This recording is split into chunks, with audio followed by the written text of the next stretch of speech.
আসসালামু আলাইকুম। আশা করি আপনারা সকলেই ভালো আছেন। তো আমাদের গত ভিডিওতে আমরা দেখিয়েছিলাম কিভাবে আপনারা TZSMM পেয়ে কোনো প্রকারের কোডিং ছাড়াই PTC Laravel ওয়েবসাইটে অ্যাড করবেন।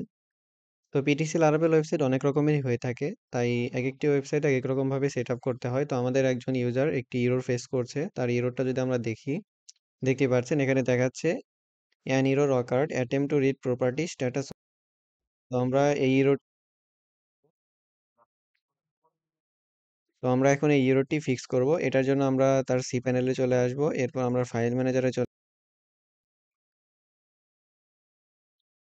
ম্যানেজারে আসার পর এখান থেকে আমরা তার সাবডোমেইনটি সিলেক্ট করব এবং তো এটার জন্য আমরা তার সাবডোমেইনটাতে চলে এসেছি। এরপর আমরা চলে যাব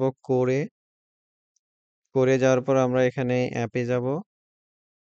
এরপর আমরা এখানে এইচটিটিপি তে যাব, এরপর কন্ট্রোলারে যাব, এরপর আমরা গেটওয়েতে যাব এবং এরপরে আমরা TZSMMP এইটার ভিতরে যাব এবং এখান থেকে প্রসেস কন্ট্রোলারটি ওপেন করে এবং এখান থেকে আমরা পেমেন্ট কন্ট্রোলার এই দুইটি ফাইল ওপেন করে নিব।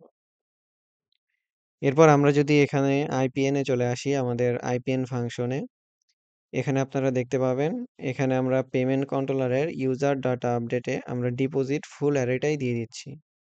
তো আমরা যদি এখন আমাদের সেই ফাংশনটিতে চলে আসি, ইউজার ডাটা আপডেট, এখানে দেখতে পাচ্ছেন এখানে কিন্তু আমাদের থেকে অ্যারে এক্সপেক্ট করছে না, এখানে আমাদের থেকে ট্রানজেকশন আইডিটা শুধু এক্সপেক্ট করছে।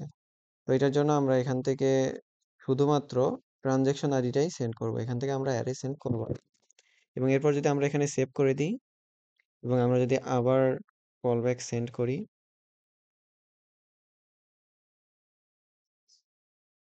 এবার দেখতে পাচ্ছেন ডিপোজিট সাকসেস। অ্যাকাউন্টে চলে আসি, এখানে দেখতে পাচ্ছেন 0.00। এবার আমরা যদি রিফ্রেশ করি, দেখতেই পাচ্ছেন আমাদের ব্যালেন্সটি কিন্তু অ্যাড হয়ে গেছে। তো এইটাই ছিল আমাদের আজকের ভিডিও। ধন্যবাদ।